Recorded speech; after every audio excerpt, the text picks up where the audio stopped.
Bhaktivinoda Samanitam Sri Chaitanya Prabhu Vande Nityananda Saharitam Sri Nandananda Vande Shri Radhika Charanatayam Gopijana Samayuktam Vrinavana Manoharam Sri Gauranga Nityananda Sri Vaita Chandra Vyadara Srivasadi Gaur Bhaktivinoda Hare Krishna Hare Krishna Krishna Krishna Hare Hare Hare Rama Hare Ram Rama. Ram Ram Hare Hey, this is Krishna Karnamrita class, Adhik Mas 2026, and we're on verse 83.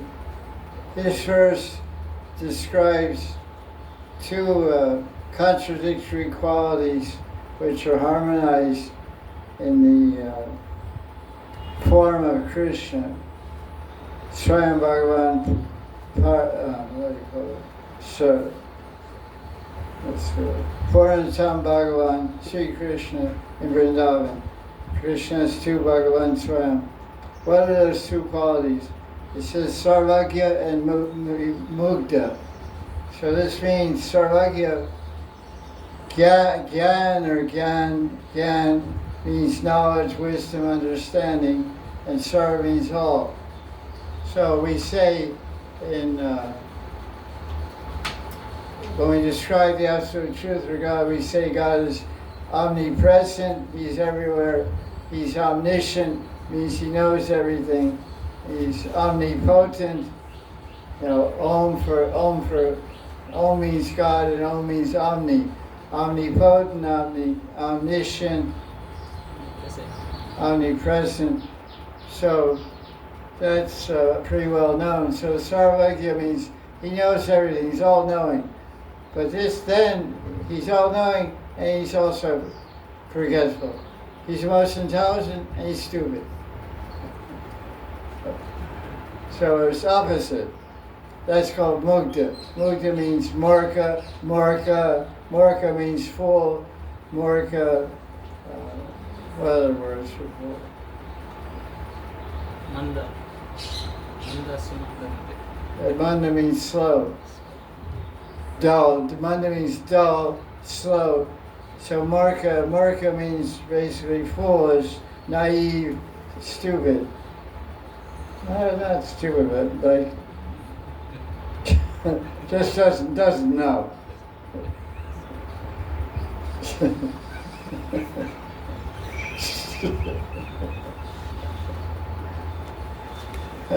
Stupid is a colloquial word for ignorant. So he's sometimes Vimukta is translated as innocent. He really knows everything, but he acts like innocent. Like I was with the cowherd boys and all the calves on the bank of the moon eating lunch. And all of a sudden the boys disappeared and the calves disappeared. What happened? Krishna became bewildered. And then he understood that Brahma was fooling around, trying to show his power. So then he showed his omniscience, his omnipotence. He made duplicate cowherd boys and duplicate calves. And then the cowherd boys became four-armed Vishnu forms. And he completely bewildered Brahma Mohan Lila. So in one sense he's foolish, innocent. The next minute he's bewildering Brahma. He's so knowledgeable, so powerful. So this is what's brought out in this verse. And also he's that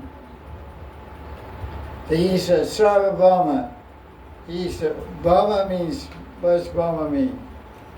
Earth. On all of the earth, he's the best guy. Who's Sarvabhauma? Who's Sarvabhauma? Yeah, who's he? Sarvabhauma Bhattacharya is in Krishna Lila. He was a Naya guru, the guru of logic, Naya.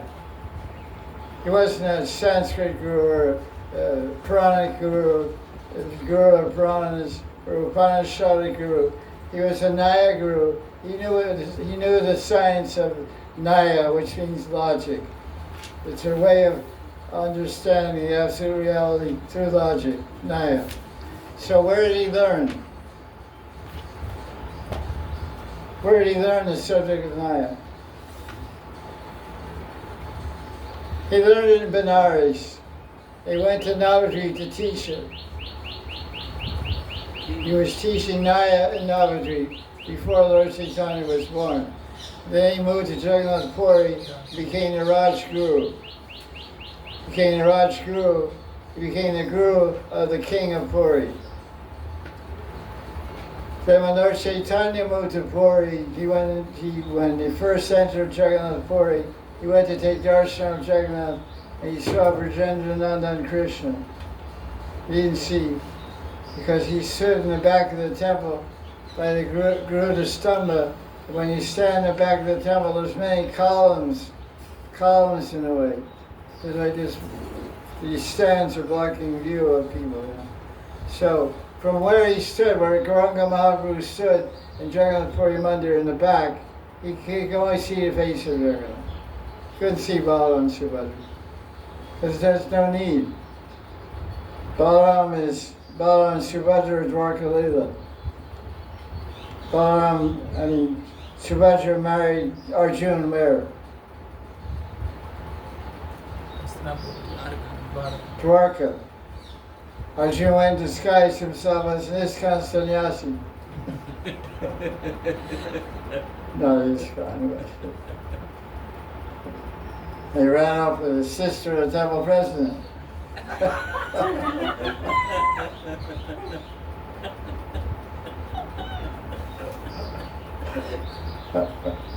So to speak.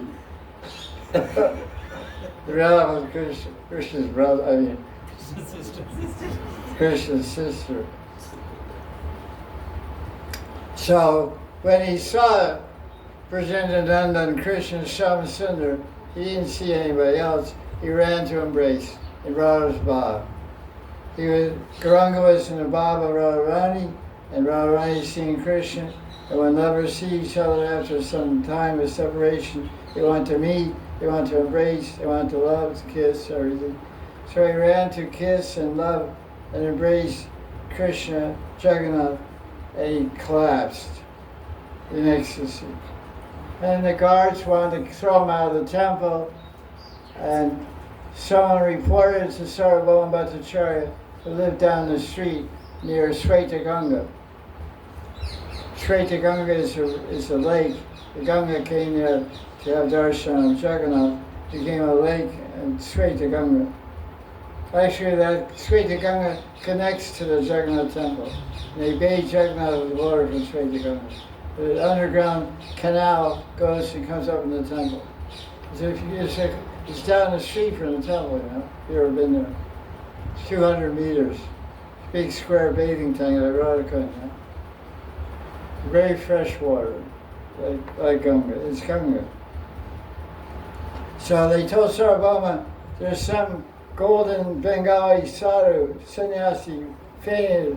He said, bring him to my house. So they brought him to that house, which is now called Ganga Mata Mat, M-A-T-H, which means the temple of Ganga Mata. Ganga Mata Goswami was a great Vaishnavi, and she, I don't know, forget what her guru is, but I forget, anyway. She's a Gaudiya Vaishnavi, and she lived there, took care of the place, became a big guru also. Ganga Mata Goswami.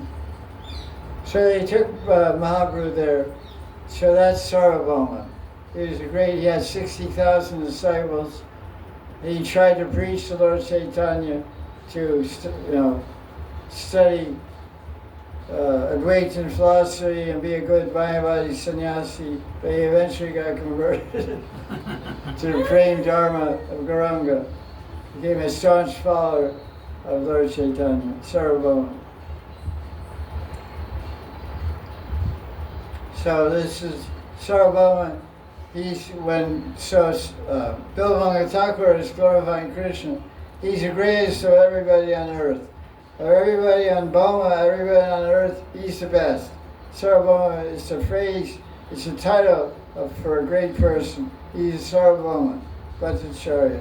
Bhattacharya he's an acharya because he's a guru, and Bhatta is his family name, Bhatta. Gopal Bhatta, Raghunath Bhatta. And his title is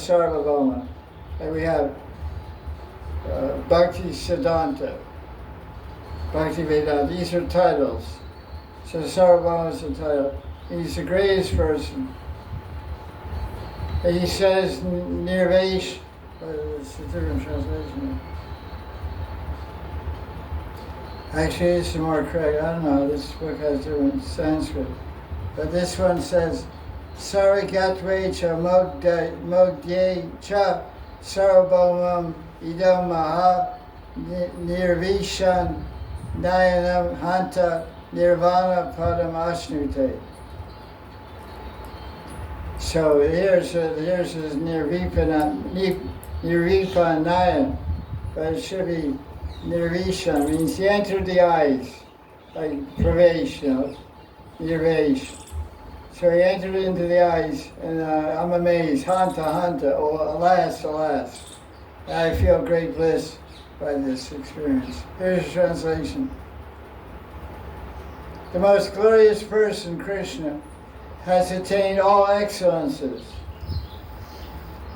He's omniscient and also innocent. He's sarvagya and mogda. He's entered my eyes. He's enjoying great bliss, nirvana. This is a great wonder. So if I love you and you love me, which you probably don't, but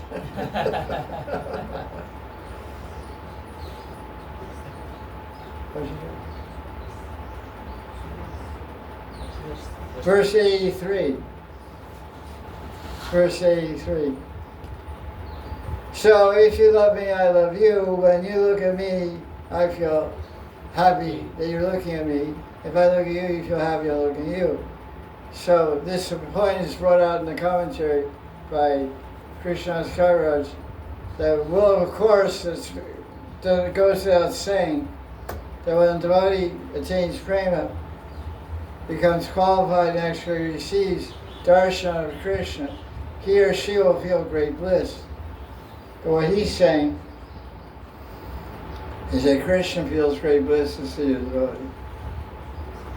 Because basically two lovers are meeting. So when lovers are meeting, they both feel happy to see each other. So let's get into the commentary. This whole idea is very important because it's the whole interplay of Aishwarya Madhurya. Aishwarya represents what? Opulence. Well, these two qualities we're discussing. Omniscience. The main qualities we're discussing is Sarvagya and Vimukta. These qualities are talked about everywhere by the Acharyas, everywhere in Shastra. Sarvagya, so sometimes he's Sarvagya, sometimes he's foolish, he's innocent, childlike. So Sarvagya is Aishwarya, grandeur, godhood, power, Ishvara Tattva. But innocence and mukta is madhurya, sweetness, human-like. So when Krishna shows human-like quality, he's stupid, like us. He's mugdha, M-U-G-D-H-A, mugdha, like mudha. In the Bhagavad Gita, right? 7 chapters, what's that? Chatra Vida Bhajata. There's 4 kinds of mudras. Niragama. The 7th chapter, no? Yes, Nama Duskrina Mudha. Namam Dushkritana Mudha Prabhadyante Naladama Rakshasi Masuri Chaiva. Big short, big short. Namam Dushkritana Mudha Prabhadyante Naladama Maya Paritajnana Asuram Bhavashrita. Too hot, your brain, your iPhone's not working. Mudha, big ass. Krishna's saying Mudha means ass. Donkey. Oh.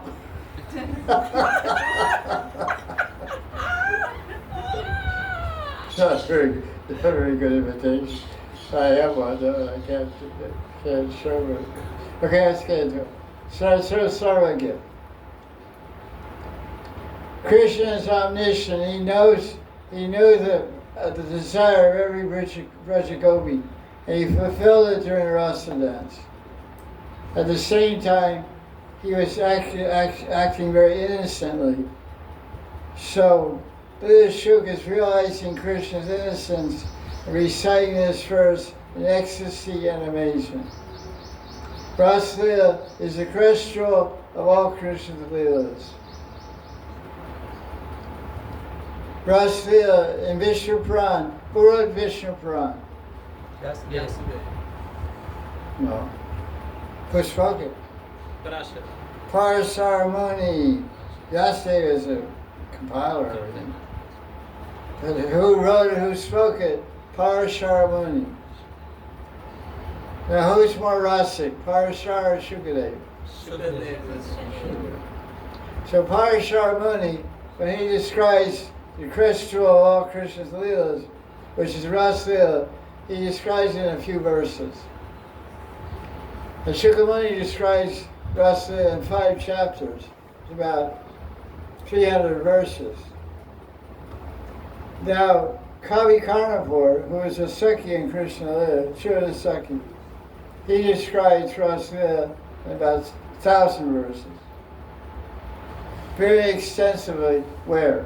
Ananda Vrindavan Champu.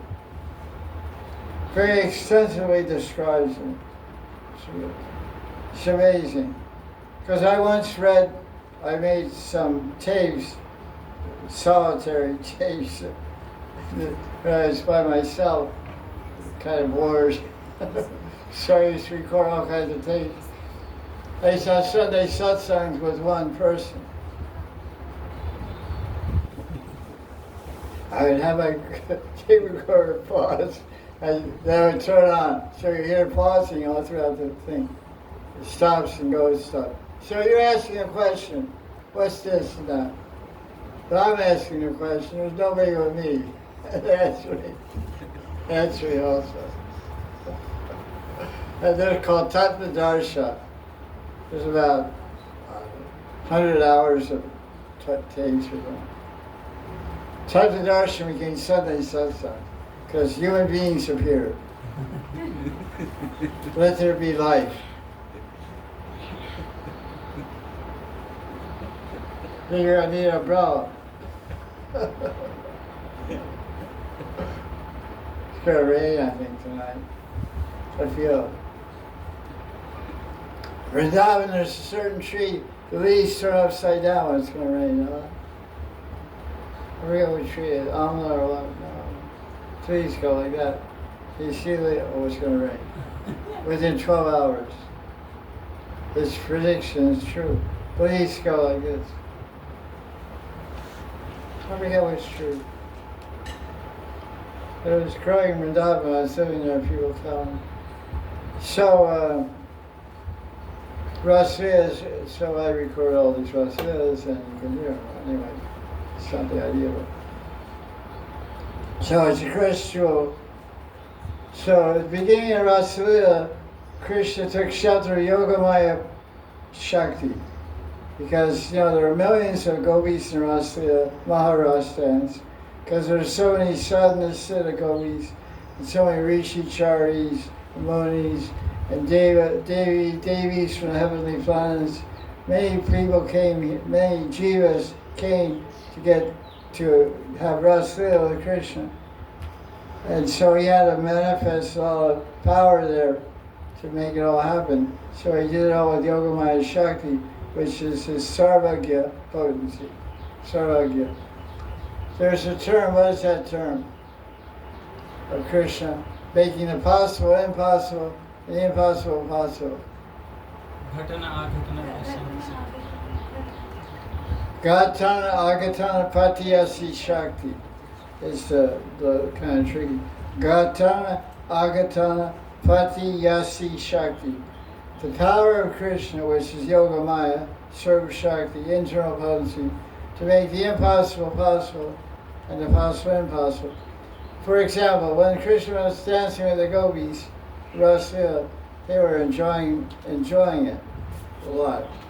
They said, Krishna, we want this night to go on for one day of Brahma. How is that possible? So he made it possible. So he danced for millions of years. The moon never moved from the sky. It got up to the top of the sky and stayed there for 1 million, so many millions of years. And it was all compressed in just a few hours. They felt like it was just a few hours, but it was actually millions of years. So this is, you can even look at your own life. It's impossible that Jagai and Maharaj would become devotees. But Nitai made it possible by Nitai Kripa. Nitai Kripa Binabai, Radha Krishna Payatena. Radha Krishna Payatena.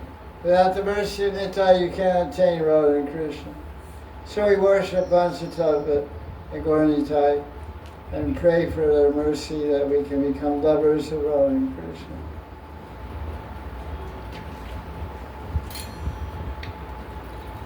Because what is Gaur Lila? What is the essence of Gaur Lila? To bring us in Krishna Lila. No, but it's itself. What is Gaur's Lila? What is he doing? He is doing Smarana Oh, that Praja Lila. He's always, and a good answer. From the time he got initiated at the age of 21, I think it was 19 or 21, he went to Gaya to do a Pinda ceremony for his father, Jagannath Mishra. He did last rites for his father in Gaya. He got initiated Diksha, Gopal Mantra Diksha from Ishwar Puri. When he came back to Navadvip, he was 20 years old. And he was in ecstasy and started manifesting interest in Krishna and Krishna Lila. And when he was teaching school to make money and carry on, he was married to Lakshmi Priya. They went to Bangladesh and he taught Sanskrit. And his wife died in separation. Came back and married Vishnu Priya when he was 22 or something like that. Then 2 years later he left, took sannyas. Vishnu Priya was 14 years old. She was 10 years younger. Pretty young. By modern standard, that's like not too acceptable. She was 14 years old, he was 24. He took sannyas. Very tragic. Leela. 14-year-old girl. So the whole time of Gauranga's Leela, from the age of 22 to 48, he was always immersed in Krishna Leela. So Gaur Leela, the goal of Gaur Leela is Krishna Leela. The teaching of Gauranga is to become a lover of Radha and Krishna. He's always absorbed in Radha Krishna's Leela. Jal Keli, Gaurang Leela, Ras Leela, every time it's Krishna Leela. So one should understand that. So then Krishna's Kaviraj describes what Bhagavan means. And we describe that. It means he can do the impossible. So how we became devotees, how Jagai and Madan became devotees. What's going on? What's the cup thing? Do I fill the water or what? She drank and she gave that to him. Class gymnastics. Okay. So Gopal Bhatta Goswami, he says, the Lila Shuk is realizing the highest level of bliss in this verse.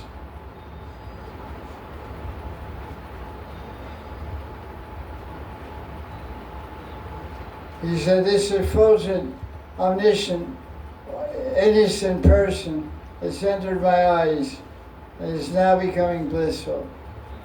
So Krishna becoming blissful, seeing the lover is Krishna, is Premi Bhakta. They Gopal Goswami describes all about Krishna's Brahma stealing the calves and coward boys, and how Krishna acted bewildered, and then he realized the truth and corrected the mentality of Brahma by showing his omnipotency. When Queen Kunti heard about Krishna stealing butter and running in fear, she spoke a famous verse in the second canto about Yad Viveti Swayambhayam. There's a famous line from that verse in the second canto, chapter 8, Queen Kunti's prayers. Kunti, right? Yeah. First canto, chapter 8, verse 31. Yad Viveti Swayambhayam. And Swayam Bhagavan's that fear personified. Swayam means personified fear. The fear personified is running in fear. So everyone's afraid of God. The sun, the air, the wind, the clouds, everything moves out of fear of God. He said, not a blade of grass, not a blade of grass moves without fear of God or will of God. So the same way, but that same God is running in fear of the stick of Mother Yashoda. I'm going to beat you. Oh no. He rubs his eyes, and all the cudgel around his eyes starts washing off with his tears and flowing down his face. He's looking so scared and frightened. Don't beat me, don't beat me. And Kunti's saying, wow, who is this guy? He's Bhagavan. So this shows innocence, but at the same time he's most powerful. And Jiva Goswami makes a good point in his commentary on this verse. He said, everyone knows Krishna is Bhagavan. He's God, he's Ishvara, Parameshvara. So he's just pretending to be afraid, pretending to be human. And Jiva Goswami says, no, it's not like that at all. He's really afraid. Otherwise, there's no real Ras in the Leela if you're just pretending. It's not some play. It's real. You can't really interact in a loving way, intimately with his devotee, unless he forgets his godhood, totally forgets it, becomes vimukta, and acts like a little kid afraid of his mother. So he's not putting on an act, he's actually genuinely afraid. So God becomes afraid of his devotee, but it also becomes a Sringadev. That same Krishna becomes a Sringadev and scares the entire universe.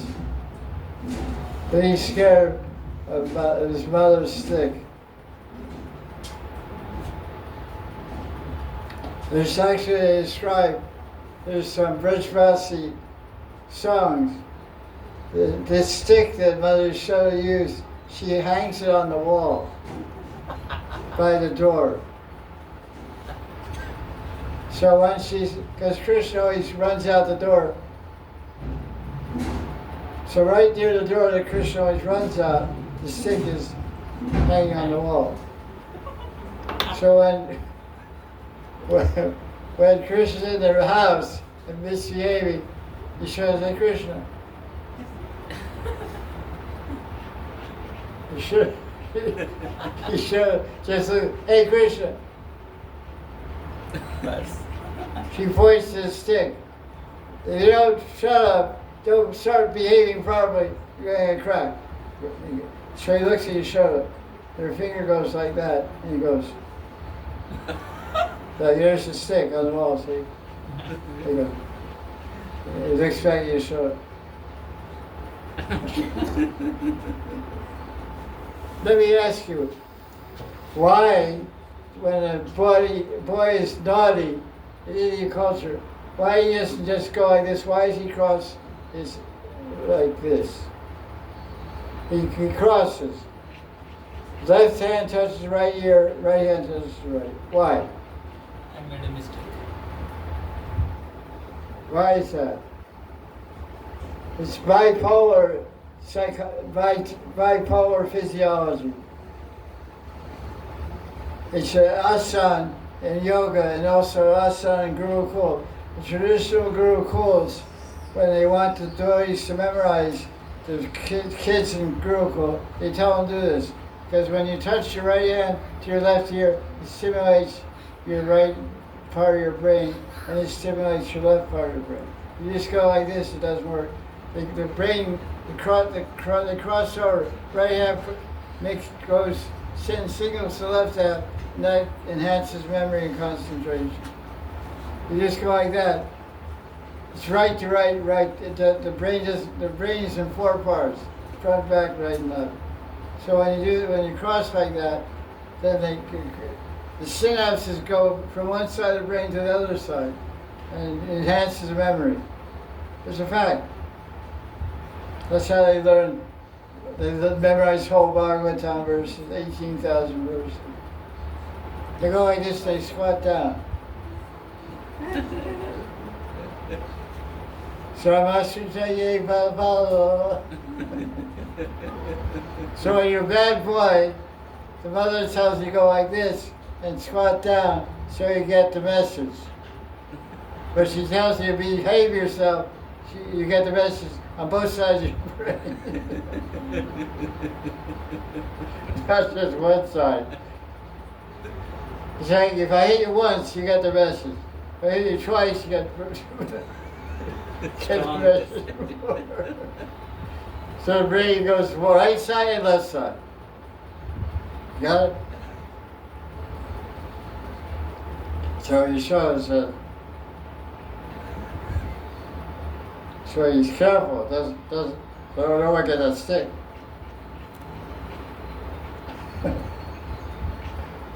So bhakti creates a desire in Krishna to taste the devotee's prema. The love of the devotees makes Krishna very innocent and accessible, friendly, personal, close.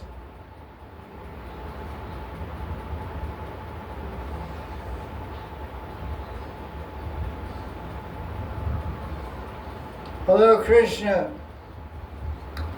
is Bhagavan, and he has all powers, he's Atmaram, he can never stop himself from being controlled by those who love him. On the contrary, he likes it. He likes to be controlled by love. That's the height of divinity, the height of Bhagavan. Being Bhagavan is being controlled by his devotee. Chaitanya Das Goswami has a commentary. He said, Lila Shuk, Bilbanga Thakur is saying, I'm happy to get Krishna's darshan, but Krishna is also happy to see me. That's nice. That's the kind of intimacy on a high level of love. Like there's a devotee who's famous in Gaudiya Sampradaya. His name is Vamshi Das Babaji. Vamshi Das Babaji. He was a great Gaur Bhakta. He had Nimod Murtis of Gaur Nitai, full size, very big, like very tall, 2 meters tall. He traveled up and down the Ganga in a boat with his deities, with his Murtis. So sometimes when Vamshi Das would go out to do Madhukari, he'd go out to bake some food here and there, or whatever. He would get some flour or something from a grocer or store person. But while he was gone, some robbers, some thieves would come and steal his pots and pans. And then when he got back, he didn't have any pots or pans to cook for Gaur Nitai. So he would chastise Gaur Nitai. He had a very personal relationship with him. He said, you guys are nonsense. You're a big guy, you're 7 feet tall. And Nitai is almost 7 feet tall. You can't beat up some little Bengali thieves. The guys were like 5 feet tall. They're 7 feet tall. And they stole your pots and pans. So forget it, I'm not cooking, you're not eating, you're fasting. So he had a very personal relationship with, according to that. So they were fasting, he was fasting. Then for some days, somebody gave him some pots and pans, and he started again. So the idea is that in the hands of his loving devotees, Krishna becomes very innocent. So at that time, Guru Tai told Babaji, they said, we didn't know that they were there. We were sleeping. You gave us breakfast, we went to sleep.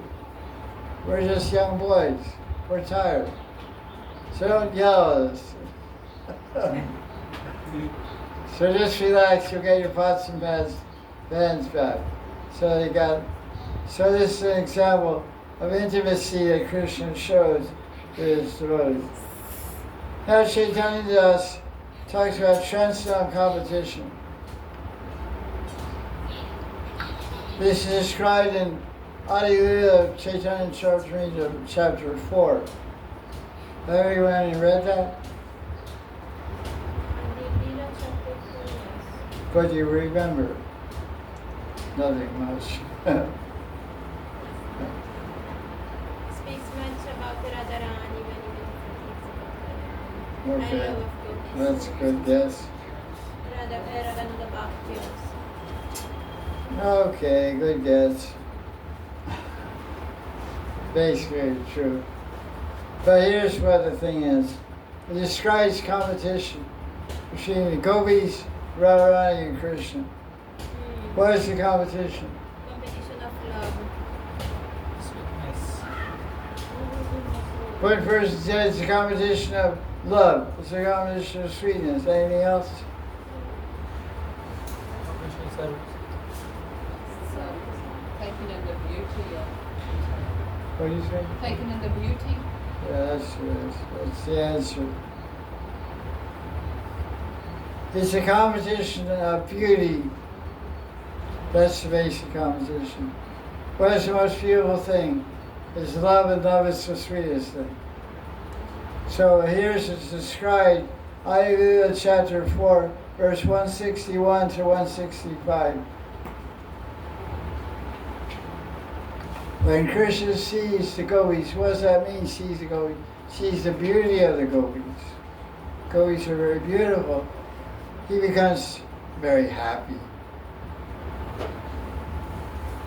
When he becomes happy, his Madhurya Rupam becomes very attractive. He becomes very sweet. When the gopis see his sweetness, they become more beautiful.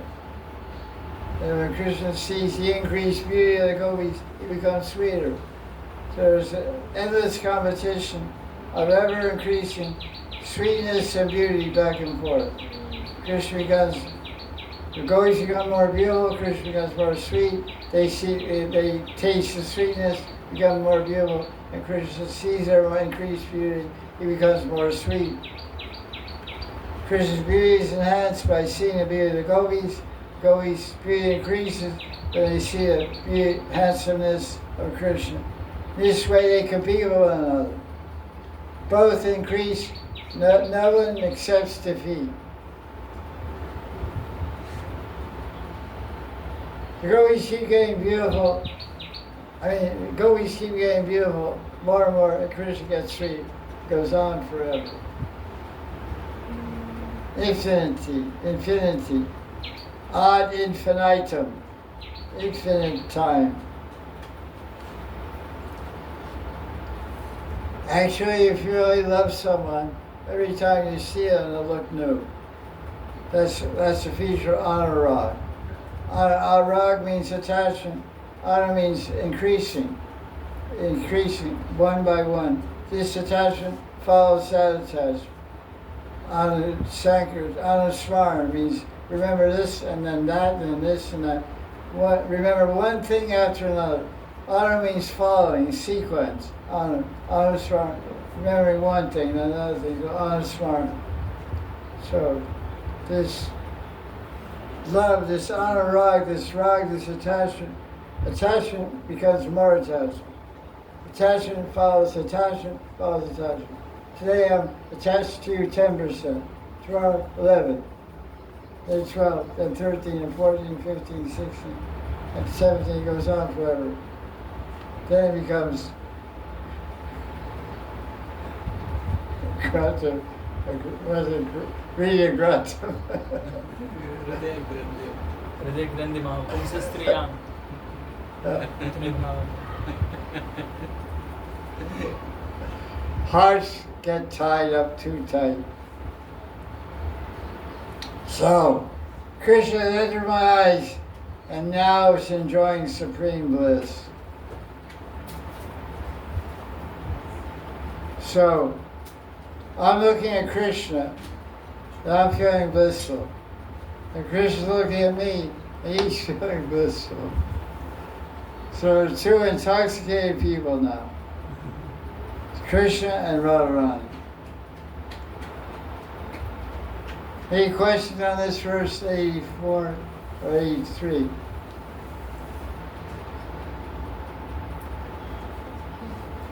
Yeah. Bilamangal Thakur is saying that he is simultaneously seeing both apparently contradicting aspects of Krishna. And that in his darshan means in the sequence he is seeing. I am not able to relate how he is seeing both. The examples and all mean like what Gopal but Goswami said and Yashoda binding, Kunti prayers, all that we understood. But what exactly he is perceiving, and I could not get it.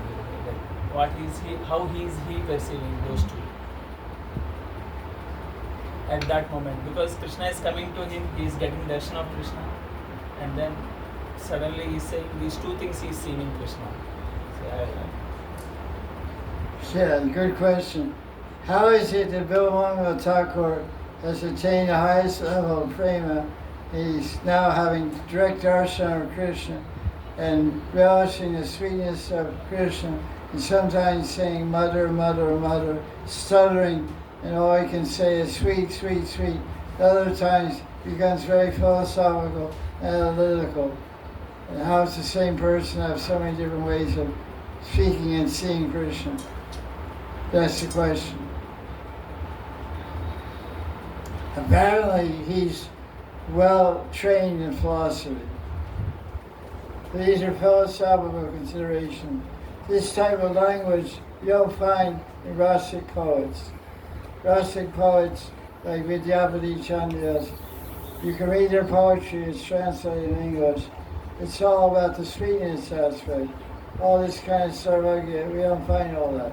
So somehow, when I read a lot of Bilamangal Thakur's things, I get the impression that he has some background like Prabodhananda Saraswati, who was Prakashananda Saraswati, who was an Advaitin.